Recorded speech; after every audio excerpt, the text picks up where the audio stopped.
When you say you want to lose fat, what does that mean in English? Well, do you want fewer fat cells or do you want each fat cell to be smaller? Those are totally different questions. What's going on, guys? It's your boy, Ricky Ricardo from Rick Straight Tid Boom. Pardon, I've got a chewing gum in my mouth and I ain't taking it out. I'm professional, but you know what? It's my channel, I do what I want. Anyway, guys, so yeah, I was watching the John Rogan podcast, right? And the topic that I'm watching is called Why Obese People Can't Lose Weight.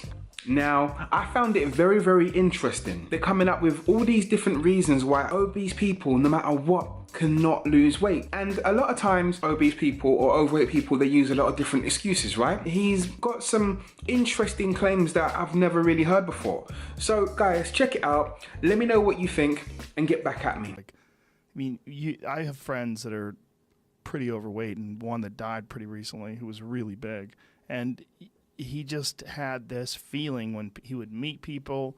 I mean, he talked about it a little bit. He was just obese. You know, it was just this thing where you're just, oh, look at this enormous fat guy. And then to go from that to, oh, there's a guy. There's a normal guy. Yeah. That's just a guy. It's a 168-pound guy. Normal.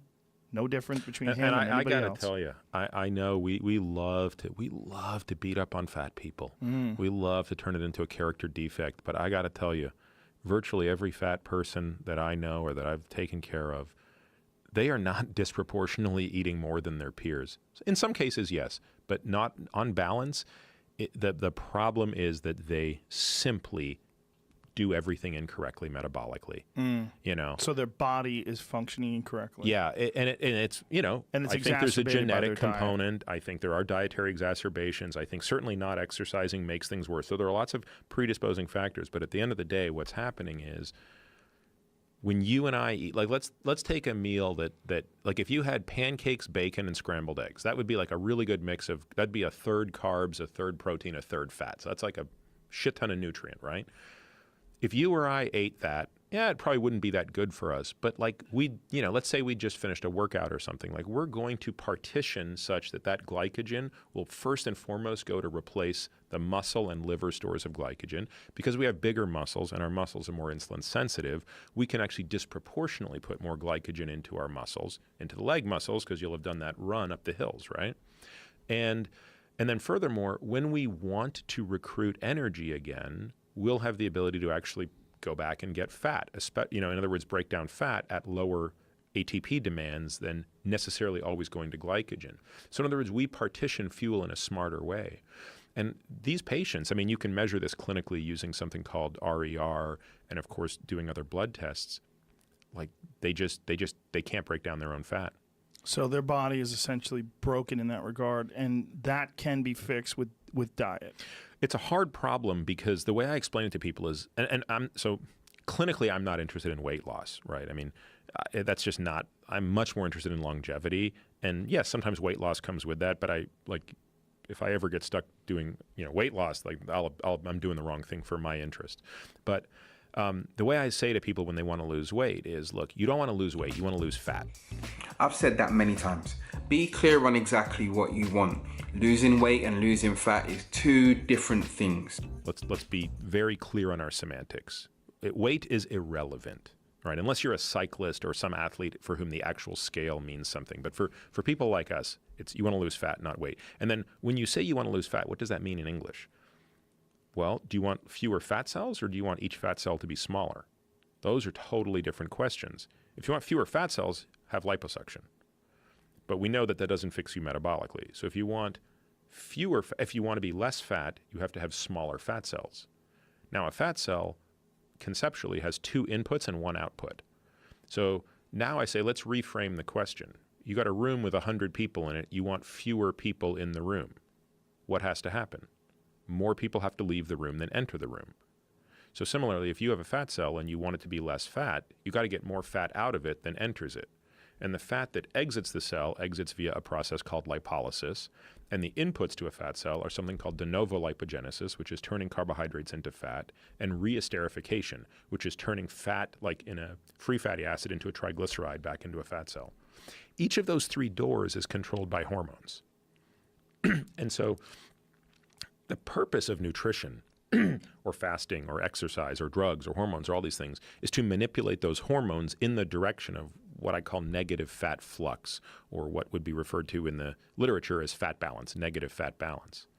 And the hormones that drive that are many. Insulin, hormone-sensitive lipase, testosterone, estrogen, cortisol being the 5 most important, in my opinion. Maybe someone will disagree with that, but I think those are the 5 that rule the roost. And so, how do you manipulate those? Well, insulin seems to be the most important of the 5, and there's no better way to lower insulin than to not eat. So the first thing that happened to that dude who went 382 days without anything but water and minerals is he basically had very low insulin levels.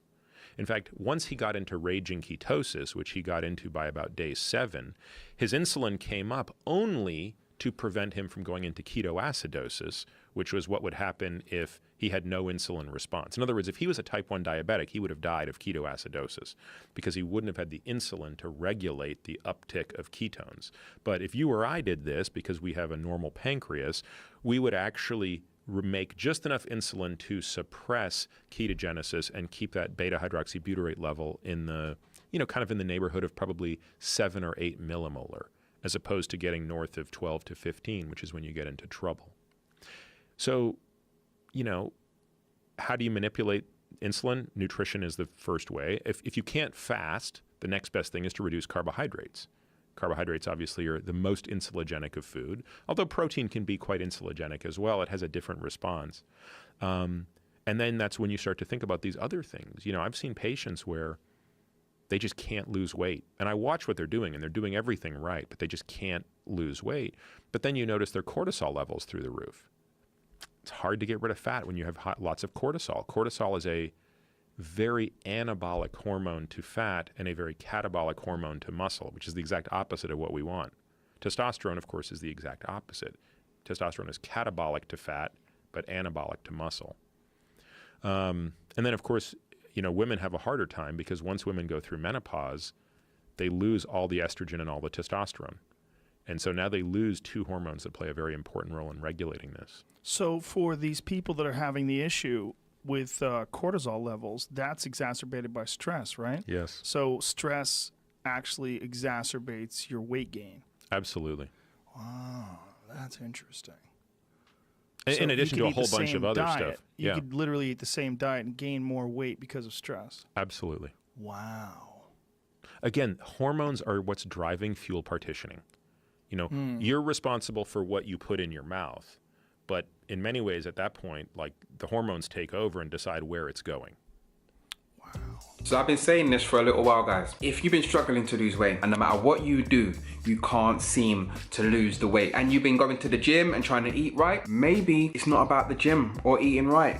Maybe you need to see someone to talk to. Maybe you're so stressed that no matter what you do, that your body is literally resisting. But either way, I find this whole thing very, very interesting and kind of backs up some of the things that I've been saying. As I said, I'm treating obesity and weight gain like an autopsy, and I'm trying to work my way backwards to figure out exactly what can be done to get rid of this altogether. Now, some people are trying to cut down a tree with a spoon, and unfortunately not getting nowhere, being disheartened and remaining in the same position. And some people are, doing it and living their best life and really winning and achieving their goals. But for the ones that's not achieving their goals and not really winning, those are the ones that I'm trying to do this stuff for. So yeah, guys, I hope you found this interesting. I hope you found something, a takeaway from this that you can implement and, get closer to your goals. If you're trying to lose weight and you can't lose weight, no matter what you do, even if you're eating right and training and everything, then maybe it's about talking to someone. Maybe you're overstressed. Find ways to de-stress, relax, and hopefully it'll get you closer to your goals. Anyway, I'm signing this video off here. It's Ricky Ricardo from Unrestricted. Boom. Be sure to like, comment, and subscribe, guys. Let me know your views and opinions down in the comments below. We out.